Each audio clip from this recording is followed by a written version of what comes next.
Flores here with Movement Mortgage, and I have Martine, the Wonder Realtor from Coldwell Banker here in San Francisco. So today we're here to talk about what's going on in San Francisco Bay Area real estate for 2017. As you guys know, it started out kind of a little bit slow at the beginning of the year. Post-elections, everybody was like, what? Should I move out of the country? Should I stay? What's going on, right? Not to get political or nothing, but basically everything froze. Now it seems, and just correct me if I'm wrong, Martine, you're the expert here, that all of a sudden everybody came alive. All of a sudden everybody's jumping in, and the demand for real estate is super, super high. Now here's one of the problems is that there's huge demand, but there's not a lot of inventory. Would you agree about how much inventory are we talking about? I heard 32 days worth of inventory, which means that everything that's for sale would sell in 32 days. A normal market is 6 months. Yeah, so things are moving very quickly. Things are closing as quick as 13, 14 days. Wow, that's quick. So it shows the competitiveness in the San Francisco Bay Area. But I don't think this should intimidate you. If anything, this should just motivate you if you are looking to buy to be better prepared and make sure that you come with all the right resources and that you have the right people in your team. Shout out to my cousin, I see you. Mark. Is that Mark? Yeah, Mark with a C? Yeah. What's up, Mark?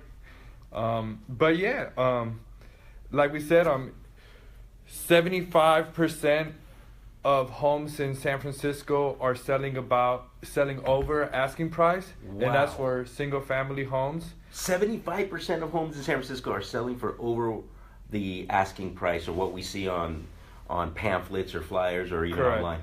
And 65% of condos are selling above asking price as well. So this is jump on. This is a time. It's a time for sellers if you are selling.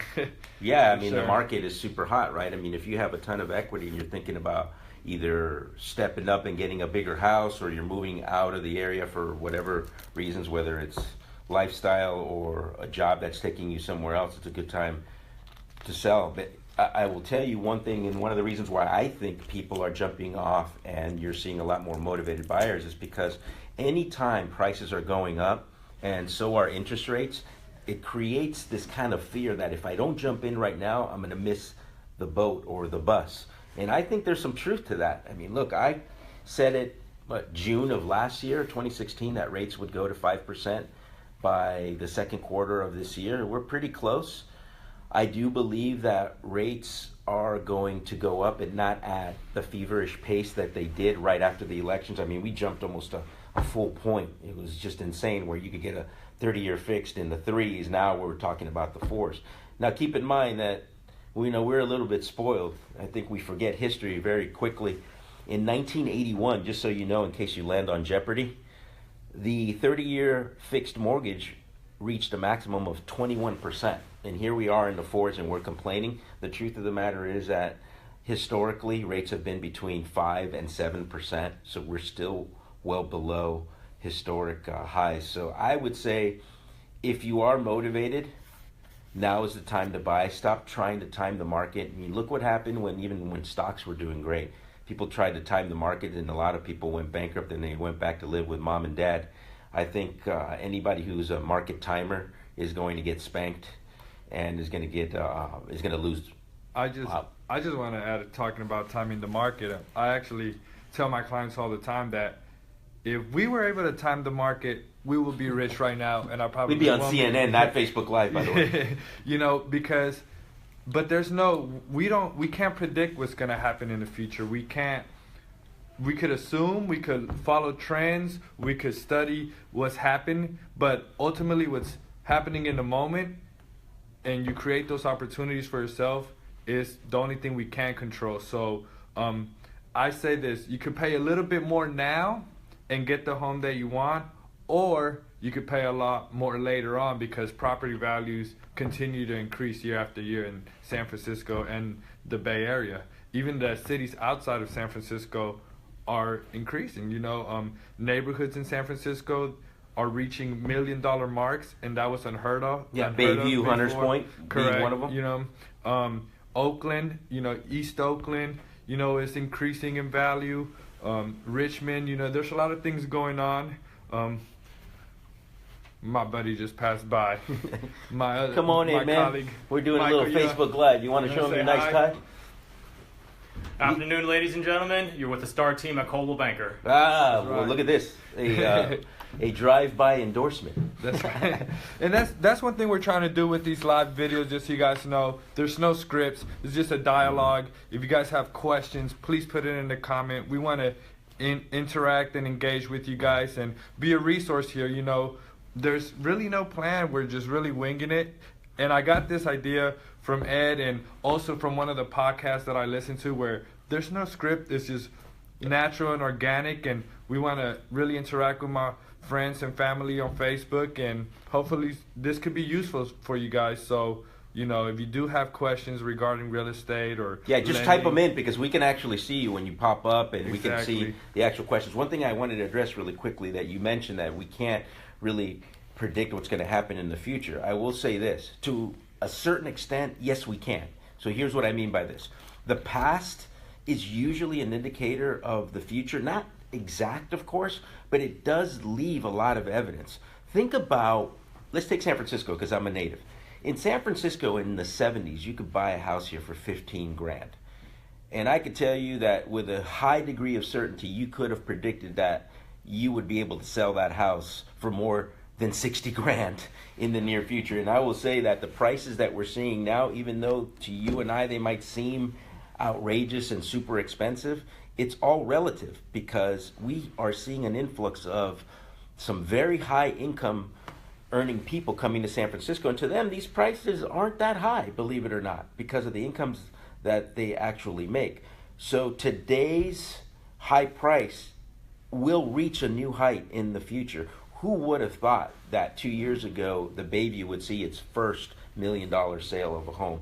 I wouldn't have predicted it, but I tell you what, it's a reality, and now it's kind of common now.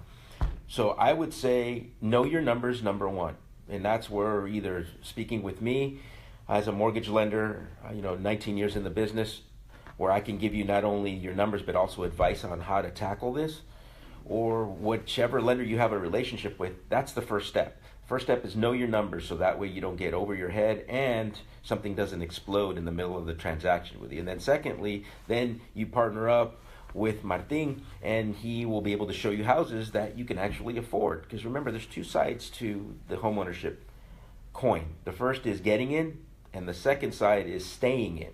Don't forget what happened in 2008 and before. People got all happy because lenders weren't verifying anything. They weren't even verifying a pulse. A dead person could have gotten a loan. But they didn't realize that, common sense, even though it's not common practice, it is common sense. And you can't get into something that you can't afford, even though somebody is telling you you can't. You got to know your numbers and they have to make sense. Yeah, and I agree. And I think it's a matter of partnering with a realtor, whether it's myself or someone else who knows what's going on, who can tell you how much interest a certain property has gotten, to do some homework for you. Have they already taken preemptive offers that are all cash? So how does your offer, if you do have a loan, compete with something like that? And right. I think it's a matter of being knowledgeable and realistic. And I think if you are active and persistent, you will find that home. And it takes there's a lot of moving parts, but it's not impossible. So some takeaways here. Number one, make sure that you engage a team that has your best interest before their own. And what I mean by that is that they're looking after you instead of their own commission checks. That's number one. Number two is know your numbers.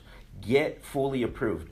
By the way, next week we're going to be talking about what's the difference between getting pre-qualified and getting fully approved. There is a huge difference, and I'll tell you 95% of the banks that are out there are not issuing real approvals. They might look like it to you, but I'm going to dispel that myth and I'm going to give you some pointers on what to look for because that's really important. And then thirdly is make sure that when you look in the mirror, you ask yourself, am I really committed to buying this house? Because if you're not, it's totally okay. Right? It's okay. Not everybody wants to buy a house. But if you're really committed to it, you're going to have to take some steps. And I'll leave you with this. The great Tony Robbins said, the keys to success are the following three things. One, you got to believe that there's treasure out there. Secondly, you got to believe that you're going to find it. And then the third one is you got to believe that it's worth it. So just keep those three things in mind, because those three things apply to everything, whether you're buying a house or whether you're looking for a new job, whatever the case may be. Any other things you want to say in parting? And just based on this Facebook Live, we want to make it quick, interactive, and informative. So if you guys have times that work best for you guys, any topics that you would like to discuss, please let us know in the comments. How often should we do this? Every 2 weeks, every week? We just want to help as many people as possible, and we want to be your resource. And we got some talking about pre-approvals coming up. I want to talk about how to live in SF without living in SF, and what does that mean? How can we help sellers if you are thinking of selling? What are some things? So please, in your comments, let us know some things you would like to learn more about, and we hope we're here to help. All right, so we'll see you next week. Have a great day.